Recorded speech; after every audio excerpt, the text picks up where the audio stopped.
Hello students, how are you? I hope अपने पिछले videos में जो पीरियोडिक टेबल्स के ट्रेंड्स का हम डिस्कशन कर रहे थे आपने अच्छे से समझा होगा।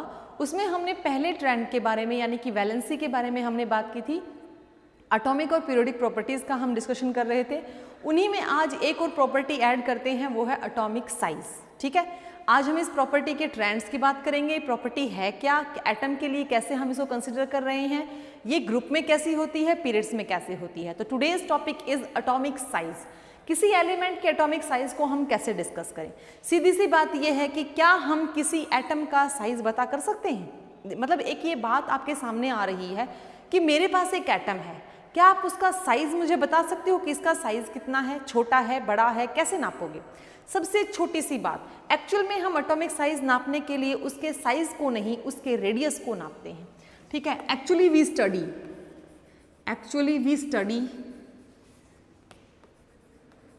स्टडी एटॉमिक रेडियाई या एटॉमिक रेडियस। ठीक है, इसका भी कारण है कि मैं ऐसा क्यों बोल रही हूँ। यहाँ पर दो तीन डिफिकल्टीज हमारे सामने आती हैं कि हम एटॉमिक रेडियस कैसे पढ़ते हैं। देखो, कुछ यूनिट्स होती हैं जो ये रेडियस हमें बताती हैं। जैसे यूनिट होती है एंगस्ट्रॉम। ठीक है, स्ट्रॉन्ग, ये यूनिट जो है वो A0 से डिनोट होती है। जैसे 1 angstrom is equal to 10⁻⁸ centimetre और इक्वल्स टू 10⁻⁻10 मीटर। ठीक है, तो इस तरीके से कुछ यूनिट्स होती हैं, हम एटॉमिक रेडियस की फॉर्म में पढ़ेंगे। सबसे पहला क्वेश्चन, हम रेडियस क्यों पढ़ रहे हैं, हम साइज क्यों नहीं बोल रहे। हम साइज भी तो देख सकते हैं बेटा। जब हमने ये एज्यूम ही कर लिया कि एटम जो है वो एक स्फेरिकल फॉर्म में प्रेजेंट होता है, तो अगर हम किसी सर्कल का रेडियस अगर जान पाते हैं, this one is your radius, अगर रेडियस कैलकुलेट कर पाते हैं तो क्या आप इसका डायमीटर और इसका साइज नहीं पता लगा सकते? लगा सकते हो ना। So it's very easy to calculate the radius. ठीक है, रेडियस कैलकुलेट करना ज़्यादा आसान है और हम फिर उसका साइज बताते हैं। लेकिन कुछ प्रॉब्लम्स हैं, किसी भी एटम की एटॉमिक साइज को कैलकुलेट में कुछ करने में कुछ प्रॉब्लम आती हैं। एक पहली प्रॉब्लम तो ये आती है कि हमें ये जो बाउंड्री है ये कभी इतनी शार्प नहीं मिलती।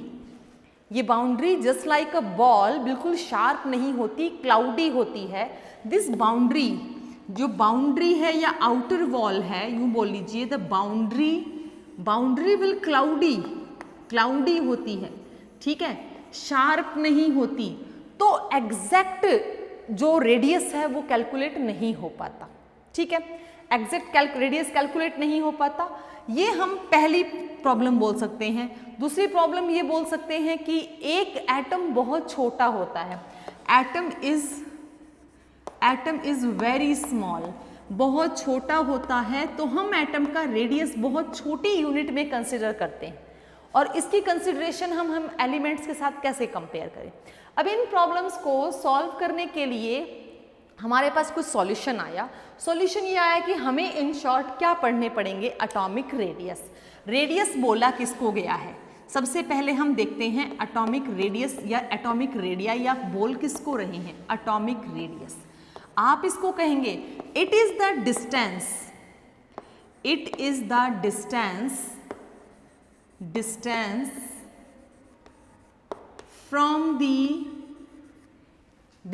from the nucleus of an atom to the outermost shell which contains electron. Outermost shell which contains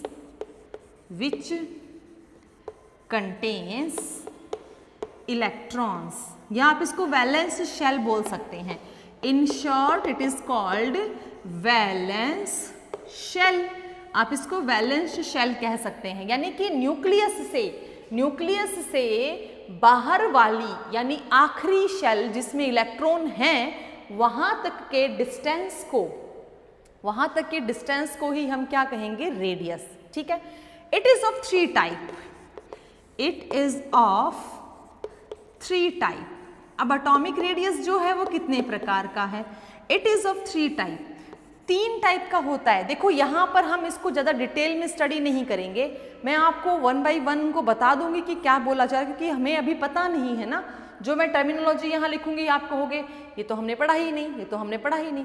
तो अभी हम उनको नाम से ही पहचानेंगे, हम सिर्फ इतना याद रखेंगे कि यहाँ पर ये कुछ बॉन्ड बनाते हैं जिसके कारण ये नाम पड़े हैं। पहला है covalent radii, covalent radii.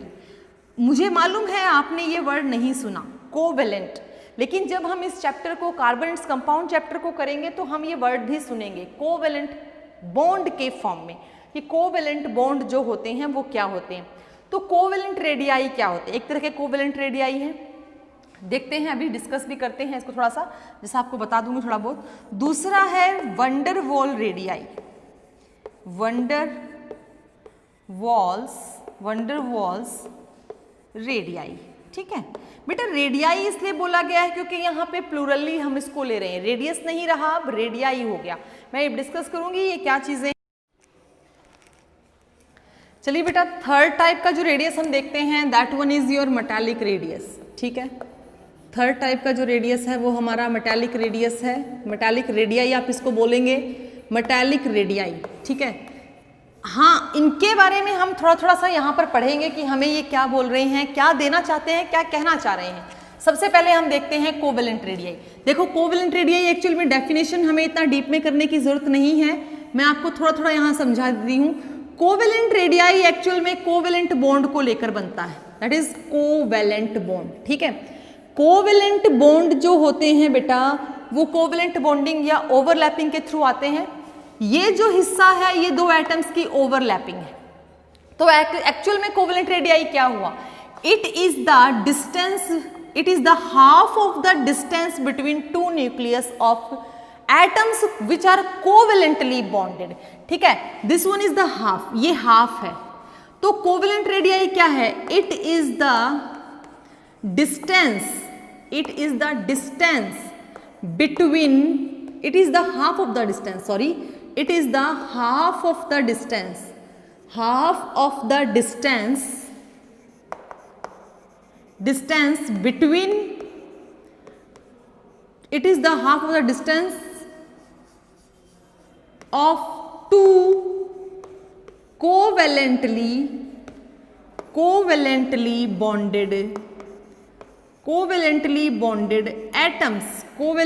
bonded atoms। ठीक है, जैसे बेटा इसको A बोला, इसको B बोल दिया, तो रेडियस जो कोवैलेंटली बॉन्डेड होगा वो क्या होगा? AB/2। ठीक है, तो कोवैलेंट रेडियाई जो है वो इस प्रकार से होता है। सेकेंड टर्म में वंडर वॉल रेडियाई बात की थी हमने। वंडर वॉल रेडियाई जो होते हैं बेटा वो नॉन बॉन्डेड होते हैं, यानी उनके बीच में बॉन्ड नहीं बनता। ये कोवैलेंट रेडियाई है, ये वंडर वॉल रेडियाई है। नॉन बॉन्डेड एटम्स के डिस्टेंस का जो हाफ होता है दैट इज AB। यहाँ पे है wonder wall radii, wonder wall radii भी बेटा क्या है? AB का हाफ। लेकिन यहाँ पर भी 2 एटम्स का डिस्टेंस है, लेकिन कैसे एटम रहेंगे? नॉन बॉन्डेड एटम्स यहाँ पर प्रेजेंट होंगे। ठीक है, and the third one is your metallic radii. Metallic radii बेटा मेटल के अंदर होता है, जैसे कि ये मेटल प्लेट है, मेटल प्लेट में जो एटम्स प्रेजेंट हैं वो एक दूसरे से इस प्रकार से जुड़े हुए हैं, मतलब they were strongly attract but not just like a covalent bond. जुड़े तो हुए हैं लेकिन इतने स्ट्रांगली, इतने ओवरलैप्ड नहीं जैसा कि कोवैलेंट बॉन्ड। यहाँ पर भी एटम से एटम के बीच में जो डिस्टेंस है उसका हाफ।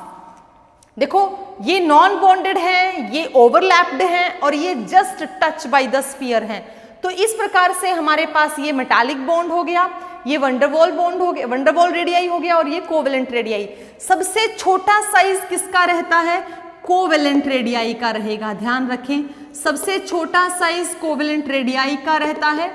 फिर हमारे मेटालिक रेडियाई होते हैं, मेटालिक रेडियाई होते हैं, और सबसे बड़ा जो साइज होता है बेटा वो होता है वंडर वॉल रेडियाई का, वंडर वॉल्स रेडियाई। सबसे बड़े होते हैं वंडर वॉल्स रेडियाई। ठीक है, अगर ये आपसे पूछ भी लिया जाए कंसेप्चुअल क्वेश्चंस में या फिर एमसीक्यूज टाइप में कि which radius is smaller among these तो आप कहेंगे कोवेलेंट रेडियाई। अगर कंसेप्चुअल में आता है तो कारण पूछेंगे तो आप कहेंगे they were formed by overlapping that is called covalent bonding. ठीक है, कोवेलेंट बॉन्डिंग के जरिए बनते हैं। Metallic bonds they are just not an overlapping, they just form by the touching और मेटालिक बॉन्ड। इनके बीच में कैसा बॉन्ड बनेगा बेटा? इनके बीच में बनेगा मेटालिक बॉन्ड। ठीक है, इसको हम हायर क्लासेस में और ज़्यादा डीप में करेंगे, अभी आपको ये चीज़ें समझ में नहीं आएंगी, लेकिन हम नेक्स्ट क्लास में जब आप जाओगे, +1 में जब आप जाओगे तो आप इनको डिटेल में भी करोगे।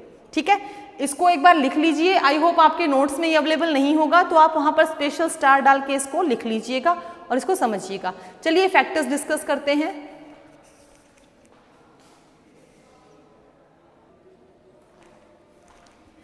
चलिए फैक्टर्स डिस्कस करते हैं। Factors affecting atomic radius. सबसे पहला फैक्टर है हमारे पास इफेक्टिव न्यूक्लियर चार्ज। ठीक है, इफेक्टिव न्यूक्लियर चार्ज। क्या होता है न्यूक्लियर चार्ज? सबसे पहली बात, अगर हम जो स्फीयर है इसको, एटम को हम स्फेरिकल कंसिडर कर रहे हैं। This one is nucleus.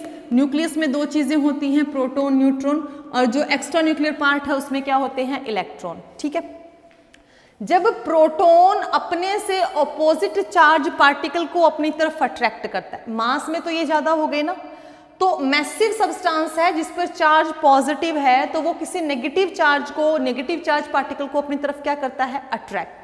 जब वो नेगेटिव चार्ज पार्टिकल को अट्रैक्ट करेगा तो वहां पर एक कॉन्ट्रैक्शन होता है, सिकुड़न होती है, और जब भी कभी सिकुड़न होती है तो वो साइज को छोटा करती है। ठीक है, तो इफेक्टिव न्यूक्लियर चार्ज क्या है? अगर इलेक्ट्रॉन की संख्या प्रोटॉन से कम हो जाती है, इलेक्ट्रॉन की संख्या अगर प्रोटॉन से कम हो जाती है तो साइज सिकुड़ेगा, क्योंकि न्यूक्लियस पर चार्ज ज्यादा हो गया। लेकिन अगर इलेक्ट्रॉन की संख्या प्रोटॉन से ज्यादा होती है तो प्रोटॉन के पास इतनी ताकत नहीं रहेगी कि वो हर एक इलेक्ट्रॉन को अट्रैक्ट करे, तो वो हो जाएगा रिलैक्स। रिलैक्स का मतलब एक्सपेंड होना, और साइज हो जाएगा बड़ा। तो न्यूक्लियस का ये फैक्टर है। जैसे कॉन्ट्रैक्शन और रिलैक्सेशन होगा हमारे इफेक्टिव न्यूक्लियर चार्जेस के कारण, हमारा एटॉमिक साइज भी चेंज होगा। तो हम कह सकते हैं इफेक्टिव न्यूक्लियर चार्ज जो है वो इनवर्सली है एटॉमिक साइज के। इनवर्सली नहीं कहोगे आप, डायरेक्टली ही बोलो एटॉमिक साइज के। अगर इफेक्टिव न्यूक्लियर चार्ज ज्यादा है तो एटॉमिक साइज भी क्या रहेगा? छोटा रहेगा। हम इसको इनवर्सली ही बोलेंगे। एटॉमिक साइज यानी एटॉमिक साइज डिक्रीज हो जाएगा। If greater the effective nuclear charge, smaller the size. If smaller the nuclear charge, greater the या एक्सपेंडेड द साइज। ठीक है, सेकेंड फैक्टर पे आते हैं। सेकेंड फैक्टर हमारे पास रहेगा addition of new cell. Addition of new shell, नई शेल का ऐड होना। नई शेल यानी एनर्जी शेल। मैं बताती हूं आपको इसका साइज से क्या फर्क पड़ता है। जैसे जैसे शेल ऐड होगी साइज भी बढ़ जाएगा, इंक्रीज हो जाएगा। फॉर एग्जाम्पल, मेरे पास एक एलिमेंट है लिथियम, एटॉमिक नंबर है 3, 2, 1, K और L। मेरे पास एक एटॉमिक नंबर है, एलिमेंट है सोडियम, एटॉमिक नंबर है 11, 2, 8, 1, KLM। अब आप इन दोनों में कंपेयर करके चलिए। इसमें 2 शेल है, इसमें 3 शेल है। क्या एक नई शेल ऐड हुई है? यस हुई, ऑफ कोर्स। वैलेंस शेल में इसके पास भी एक इलेक्ट्रॉन है, वैलेंस शेल में इसके पास भी एक इलेक्ट्रॉन है, यानी दोनों की वैलेंसी क्या है? 1। Very good. मैंने इसका स्ट्रक्चर बनाया, 2 शेल्स से बना दिया। 2 शेल्स हैं, 3 शेल हैं। मैंने इसका स्ट्रक्चर बनाया, न्यूक्लियस, पहली शेल, दूसरी शेल और तीसरी शेल। 2 इलेक्ट्रॉन, 1, 2, 3, 4, 5, 6, 7, 8 और 1, 9। अब आप खुद आइडिया लगाओ किसका साइज बड़ा है। मुझे तो इसका दिख रहा है ना? इसका साइज बड़ा है ना, या इसका बड़ा है? साइज क्या है? न्यूक्लियस से आउटर मोस्ट शेल के बीच का डिस्टेंस, यही है ना साइज, यानी कि रेडियस। तो किसका बड़ा है? इसका बड़ा है, ऑफ कोर्स इसका बड़ा है। तो साइज बड़ा क्यों है? क्योंकि इसमें एक शेल जुड़ गया। जैसे जैसे आप ऊपर से नीचे आते जाओगे एक शेल ऐड होती जा रही है।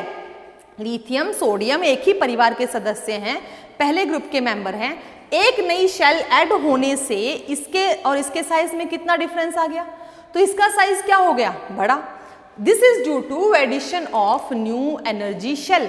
नई एनर्जी शेल के कारण ही हो रहा है ना ये। तो यहाँ पर भी साइज हमारा फैक्टर बन रहा है। नंबर 3 पर हम आते हैं, साइज ऑफ कैटायन। इसी को यहीं रखेंगे, साइज ऑफ कैटायन। कैटायन का साइज यहाँ पर कैसे मैटर कर रहा है, साइज ऑफ कैटायन। कैटायन के लिए क्या, कैटायन का मतलब क्या, किसी एटम में से इलेक्ट्रॉन निकल जाए। अब देखिएगा, मैं इसी को एग्जांपल लेकर चलती हूँ। मैंने इस इलेक्ट्रॉन को यहाँ से रिमूव कर दिया, ठीक है, यानी मैंने इस आखिरी शेल के इलेक्ट्रॉन को इस एटम को स्टेबल करने के लिए, ऑक्टेट बनाने के लिए रिमूव कर दिया। अगर मैंने रिमूव कर दिया तो क्या मैं इस शेल को खत्म करूंगी? ऑफ कोर्स, जब इलेक्ट्रॉन ही चला गया तो शेल क्या करेगी? अगर इलेक्ट्रॉन चला गया तो शेल क्या करेगी? जो रेडियस यहां से यहां तक होना था, अब वो कहां से कहां तक रह गया? दूसरी शेल तक। अब आप बताओ, जब रेडियस छोटा हो गया तो साइज भी क्या होगा, छोटा या बड़ा? तुम खुद सोचो इस बात को कि देखो, इतना रेडियस था जो घटकर इतना रह गया। अगर रेडियस छोटा हो गया तो बॉल भी छोटी हो गई, बॉल छोटी होगी तो क्या साइज छोटा नहीं है? तो बेटा सोडियम से सोडियम आयन का साइज हमेशा क्या रहेगा? छोटा। तो हम लिख सकते हैं ना, size of cation is always smaller than it's parent atom. अपने पेरेंट एटम से कैटायन का साइज हमेशा छोटा रहता है। किसी भी एटम के साइज के लिए 2 फैक्टर्स काम करते हैं। पहला फैक्टर काम करता है इफेक्टिव न्यूक्लियर चार्ज।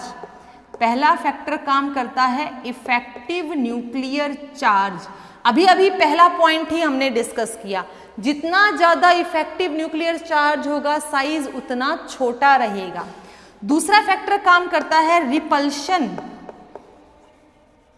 या इसको बोल सकते हो इंटर इलेक्ट्रॉनिक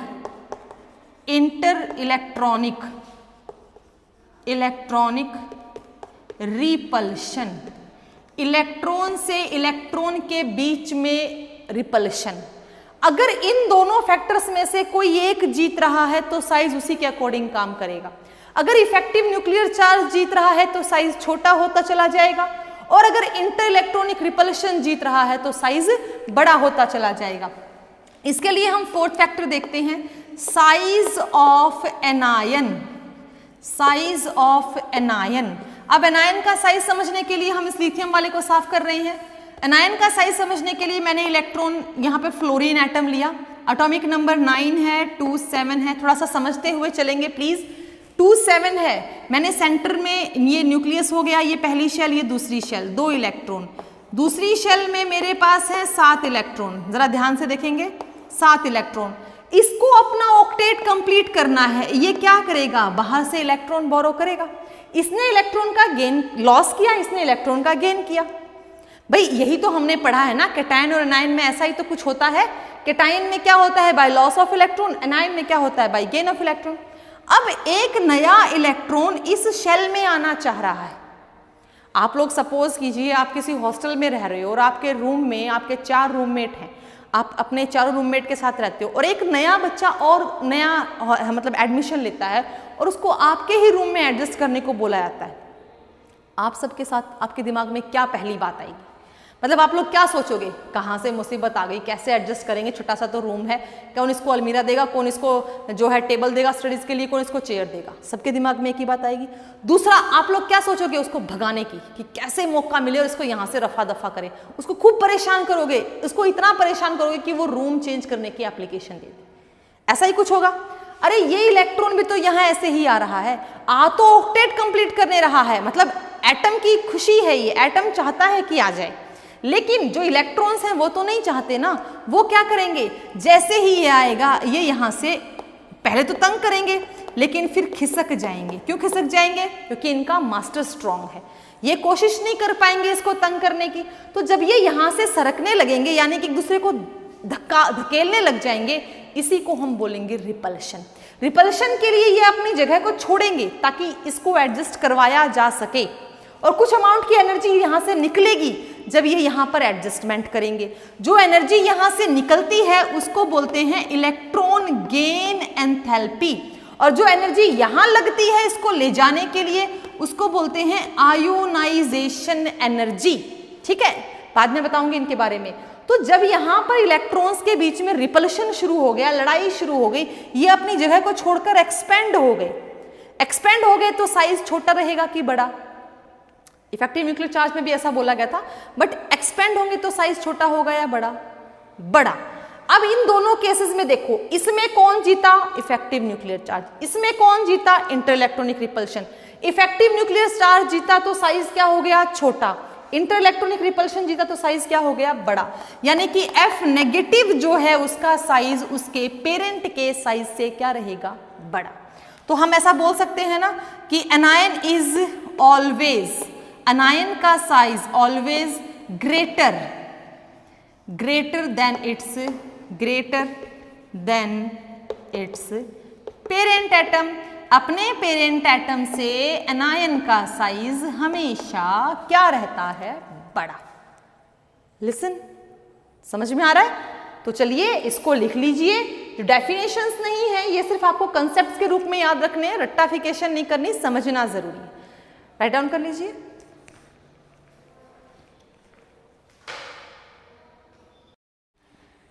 चलिए एटॉमिक साइज की वेरिएशंस पे बात करते हैं। सबसे पहले बात करते हैं along a period. Along a period का मतलब होता है जैसे हम लेफ्ट टू राइट चलते हैं। ये हमारे पीरियोडिक टेबल का ट्रेंड है कि हमारे पास अगर एलिमेंट लेफ्ट में है तो लेफ्ट से राइट हमारे एटॉमिक साइज का क्या रहेगा।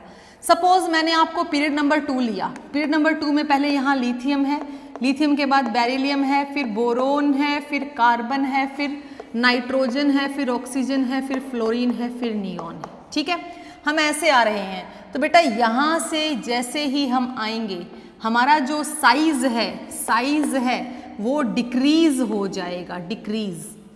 ठीक है, साइज डिक्रीज हो रहा है तो कारण यहाँ पर कौन कौन सा रहेगा? यहाँ पर पहला कारण रहेगा इफेक्टिव न्यूक्लियर चार्ज इंक्रीज होना। इफेक्टिव न्यूक्लियर चार्ज का इंक्रीज होना। इफेक्टिव न्यूक्लियर चार्ज यहाँ इंक्रीज हो रहा है तो मैंने आपको पहले ही बताया था कि जहां इफेक्टिव न्यूक्लियर चार्ज इंक्रीज होगा वहां साइज क्या होगा? डिक्रीज। बिकॉज इसका एटॉमिक नंबर 3, इसका 4, इसका 5, इसका 6, इसका 7, इसका 8, इसका 9 और इसका 10। देखिए प्रोटॉन्स की संख्या, इलेक्ट्रॉन्स की संख्या, सेंटर में इलेक्ट्रॉन, सेंटर में प्रोटॉन ज्यादा होते जा रहे हैं, ज्यादा प्रोटॉन हो रहे हैं तो न्यूक्लियर चार्ज बढ़ रहा है तो वो साइज को क्या करेंगे? कॉन्ट्रैक्ट करेंगे। तो जैसे जैसे हम लेफ्ट टू राइट चलेंगे हमारे पास सबसे जितने भी एलिमेंट हैं सबका साइज क्या होने लग जाएगा? छोटा। यहां पर चलिए बेटा यहां पर देखते हैं, अगर लिथियम के साइज की हम बात करें तो लिथियम का साइज सबसे छोटा है, स्मॉल। और इस पीरियड में सबसे बड़ा साइज किसका रहेगा? नियॉन का, लार्जर साइज। ठीक है, तो लेफ्ट टू राइट एक ही बात है, हमारा जो साइज है वो क्या होगा? डिक्रीज। एटॉमिक रेडियस क्या होगा? डिक्रीज। अब हम बात करते हैं ग्रुप की, तो हम ग्रुप इस प्रकार से डिसाइड करते हैं, ऐसे top to bottom, top to bottom. ठीक है, टॉप टू बॉटम में हम देखेंगे जैसे जैसे हमारे एलिमेंट के अंदर, सपोज मैं यहां से ही लेती हूं lithium, sodium, potassium, rubidium, caesium, francium, addition of new shell 2,1, 2,8,1, 2,8,8,1, addition of new shell, addition of new energy shell. नई एनर्जी शेल होने से साइज क्या हो रहा है? साइज इंक्रीज हो रहा है।